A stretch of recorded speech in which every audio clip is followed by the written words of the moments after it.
We have, say, free choices. We can give in, become communist, unpalatable to me at least, many other people in this country too.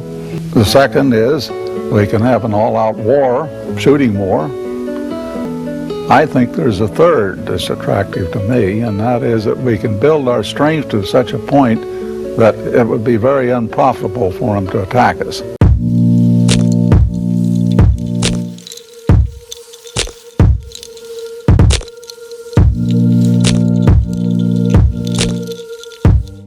The Rand Corporation is essentially born, like many things that currently define our national security and our foreign policy in World War II. What happens during the war is essentially the rise of Hitler on one hand and Japanese imperialism on the other, and Mussolini. It becomes clear to Americans, or at least this is what they conclude, is that after World War II, they're going to have to make a serious effort to manage international relations. So the war begins an effort at institution building, and there's famous institutions that emerge from this. Of course, the CIA, the National Security Council, the Departments of War and Navy are merged into a Department of Defense, and an independent Air Force is created, and that's what historians have focused upon. But what I focus on is the creation of what I call a parastate research organization. The idea is that the research for empire, the research for hegemony, is not going to be done solely within the state, but in parastate institutions that are deeply connected to the state but are nominally private.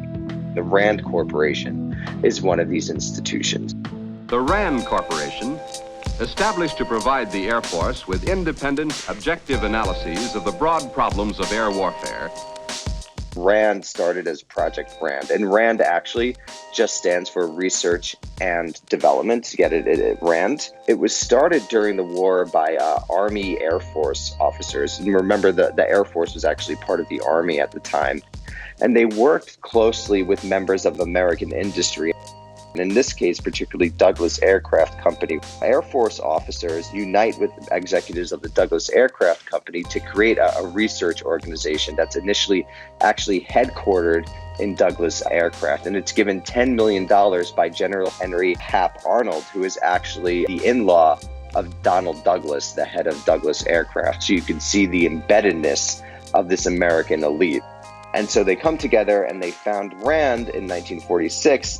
The animating idea behind Rand is that the empire and the military is going to need a research arm. Rand's first study, they wanted intercontinental ballistic missiles, or ICBMs. To do that, they needed to first work out how trajectories work in a vacuum. And that's how we get spacecraft. The people who actually comprised Rand were essentially academics before and during World War II, political scientists, sociologists, etc. The war, and particularly the death of the war and also the Holocaust, had traumatized so many of these people. What they spent the rest of their lives doing is essentially trying to restrict the violence that had defined World War II. In the United States, there's a long tradition, famously, of quote-unquote anti-statism. But what I think is actually more accurate, and particularly after 1945, is that Americans create a very unique state structure that has both public and private and semi-private aspects. It's the world in which we live today, where we can't even quite locate where exactly power in the state resides. And the Rand Corporation is really an integral part of this new process of state making to basically manage the American empire and all of its different spheres. You need just not the material power of empire, which the United States clearly has after World War II, but you also need Gramscian hegemony, a story that you need to, one, believe in. These people actually believed in the idea that the United States was fighting a civilizational struggle with the Soviet Union, but you need this also to spread throughout the populace. And this is what Rand intellectuals, both associated with Rand and people who worked on contract at Rand, essentially did. The great idea of Rand was that it was going to make foreign policy better, but what history shows is that it didn't. Many people within Rand support the Vietnam War. People within Rand support the overthrow of Iran and Guatemala. People in the military intellectual complex, broadly speaking, support the Iraq and Afghanistan invasion, some of the worst disasters of American history. So the dream of Rand, I think, failed to come true. The interesting question is why, and then what do you do with this knowledge? Another element of the progressive movement that's really critical to understand is that one of its major goals was to define categories that we're able to use in order to manage the economy, which is a very also 19th century socialist goal. So from our perspective, in what might be called a post-Chomskyan perspective, we're very critical, and I think for good reason, of these guys. But from their perspective, what they were actually doing is they were actually contributing to world peace by making places like the military and the American empire less violent. Now, I think their project was ultimately misguided, and they couldn't ultimately take control of this massive institution. But to understand historically why people did this, I think we need to understand who they are. At RAND, they really considered themselves to be part of the avant-garde. So in the 50s, they would do things like drop acid and talk about nuclear war, or drive on the Pacific Coast Highway at like 100 miles an hour. You're not relying at RAND on the traditional WASP elite or the traditional elite where you basically rise to American power by virtue of your birth.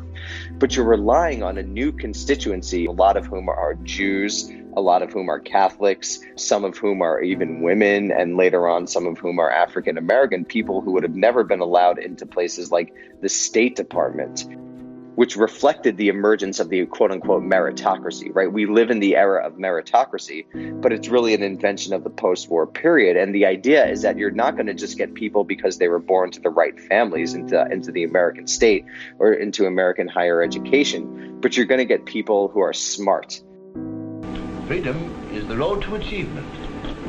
It permits the discovery of science. The American way eliminates master and slave. And we, who have no master, better serve the world. And it's how you get people like Henry Kissinger, a Jewish exile, or Zbig Brzezinski, a Polish exile, or Condoleezza Rice, an African-American woman, into the state, which they never would have been allowed to before World War II.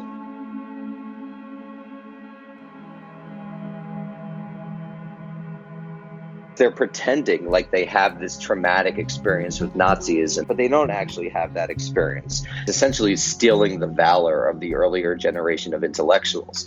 So you have this strong sense where this internationally traumatic moment becomes adopted by people who never actually experienced it. And you see it in our public discourse today when everything's related to Hitler and the decline of democracy. All of these basic arguments really are traced back to the 1930s and attempt to provide a justification for elite rule.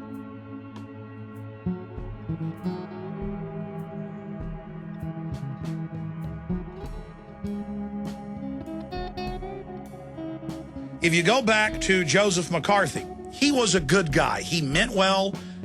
He had some problems. Nobody's perfect. He was worried about communist infiltration. He knew about Stalin killing millions and millions of people in Ukraine alone. And the media used him to set up hysteria to get the RAND Corporation and the Pentagon more power. But it's been declassified the whole time. They've been funding the Soviets from before World War II. RAND almost lent itself to be adopted in this way by being so secretive. One of the early discussions about founding RAND was, of course, at Bohemian Grove. What becomes these touchstones for the Alex Jones conspiracy theory set of basically the Cold War and the post-Cold War era. Overall, did you get into any of the newer RAND Corporation documents? It's not surprising that RAND becomes a really central object in all of this conspiratorial thinking, because RAND people didn't let the public know what was actually going on, even if it was, in my opinion, oftentimes in the public interest to know what was going on, because this fear of nuclear annihilation allowed people to basically close off a lot of the avenues of democratic politics in really significant ways, which I think is one of the reasons why conspiratorial thinking became so dominant in the United States at particular moments during the Cold War and after the Cold War, particularly in the 1990s. It's a really complicated issue that raises critical questions about, like, obviously these guys got it wrong, but is there a way to do it better as a lefty? Is there a way to actually be a progressive intellectual connected with power and to make sure that these institutions aren't as destructive as they might otherwise be, to do things like stop drone strikes? And so RAND raises all these really difficult and interesting questions for a left that might, for the first time in its history in the United States at least, govern.